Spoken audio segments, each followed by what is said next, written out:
Good evening, viewers. It is Tuesday, the 31st of May 2011. I'm UB1980 and this is Twist News.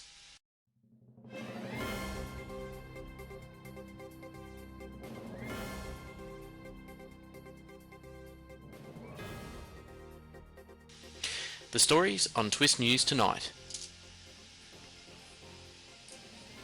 Apple versus Fallacious security software scams.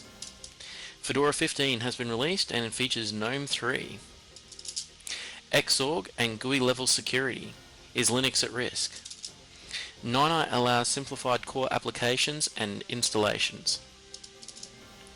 Dell's new thin XPS 15Z laptop has been released. IBM leads in enterprise server growth. Linux kernel will advance towards version 3.0. David Einhorn recommends Ballmer make way for new talent in Microsoft. Police locate some customers' stolen Apple products. Google, Facebook executives again weigh in on internet regulation debate with an update from Medvedev. First this evening, Apple versus Fallacious security software scams. Apple has advised users to be careful about infectious software which incites users to unknowingly provide credit card details and other financial and private details. Apple has said that it will issue a patch to prevent the attack. The malicious software is known either as Mac Defender, Mac Protector, or Mac Security. Basically, Apple's software and hardware adoption is increasing in absolute numbers and perhaps even market share, making them a desirable target. Fedora 15 and Gnome 3 have been released together in the new Lovelock version.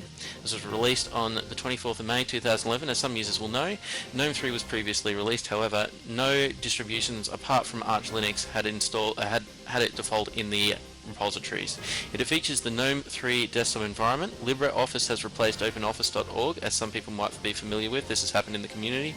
And improved naming of network interfaces. This is similar to what happens on FreeBSD. The rationale for this is that Fedora is always at the forefront of free and open source technologies. That's similar actually to Arch Linux, which tries to maintain currency for the best of free and open source software. There have been rapid changes in free and open source software since the last previous version, and these changes are reflected in the current release. Xorg and GUI level security. Xorg lacks GUI level isolation. What this means is that applications at the GUI level, they don't actually have anything which prevents them from communicating to each other. In fact, even if you run a sudo TTY, you're actually vulnerable to surveillance at the local machine level. Users can check as follows. Open a sudo TTY, such as Gnome terminal. Ensure that you have the program xinput installed. Then run xinput list as a local user. Then run xinput test and the ID of the AT keyboard which was identified at the previous command, that is, xinput list. Notice how the keystrokes are logged on the standard output. The future of this issue. Well, this is at the architecture level, and Xorg is unlikely to change its fundamental architecture, leading this to be, at least at the local machine level, a security issue. On other operating systems, it does exist, however it has been mitigated against, for example in Windows Vista. It is possible that other display managers will attempt to implement GUI level isolation. And I should correct, that is actually display servers rather than display managers. That means that things like Wayland, which may come about with GUI level isolation, would not be as much at risk. Ninite allows simplified core applications and installations, and it also allows for updates. Ninite is a proprietary application that allows core applications to be installed and updated. It's conceptually similar to what exists already for GNU/Linux package management. Ninite supports GNU/Linux as long as it's based on Debian and Windows. The software is about 18 months old, that means it's been released 18 months ago, and as mentioned previously, it is proprietary software. Essentially, software management can be an issue for operating systems such as Windows, but less so for those systems which have robust package management. The software therefore provides a service which some may value. Dell's new thin XPS 15Z laptop has been released. Yes, the latest hardware from Dell. It's a laptop which takes its cues and styles somewhat from Apple's MacBook range. The basic features may be found through Dell's website. The laptop is said to be the second thinnest in the market currently. In fact, In their review, they excluded the Apple MacBook range deliberately, it seems, for marketing purposes. The rationale is that Dell has been playing second to HP and is looking to release exciting new products. Apple's products are arguably the best examples of practice in portable computer design.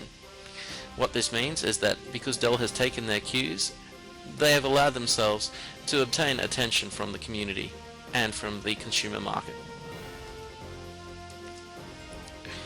IBM leads enterprise server growth. That's right, IBM's revenue for its server business line grew by 22.1% for the first quarter. This outstripped the industry on non-x86 growth of 12.3% and growth for Windows and Linux servers running on commodity hardware, which happened to be 10.1%. It was achieved because IBM supports Unix and other high-end systems, allowing it for larger margins. Users may note that it also supports extensive development on Linux, including the Linux kernel.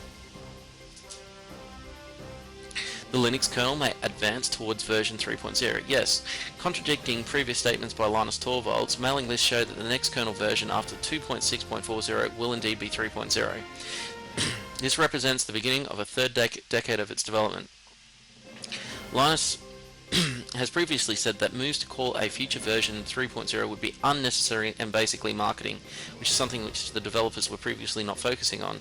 It seems that rationale, while it represents a backflip on the previous position, and it stands to reason while mainstream awareness of the kernel is probably not that high, a situation which essentially the developers would like to change. Please note, make scripts may need to be updated to reflect the new version, or they may indeed fail. The new kernel does not represent a major overhaul of the kernel, therefore it represents binary compatibility with previous versions. David Einhorn recommends Ballmer make way for new talent. Microsoft's share price has been considered by some to be undervalued. Some attribute this to Ballmer's performance as CEO in markets such as embedded mobile, a lack of a viable competitor to Google Android, and Apple's continuing dominance in the mobile market. This request for Ballmer to make way for new talent, it appears to be a difference in opinion between those in the technology world and those who finance strategies and operations. In fact, there is now evidence for increasing industry support for Windows Phone 7. For example, Nokia's shift away from GNU/Linux based operating systems to using Windows Phone 7.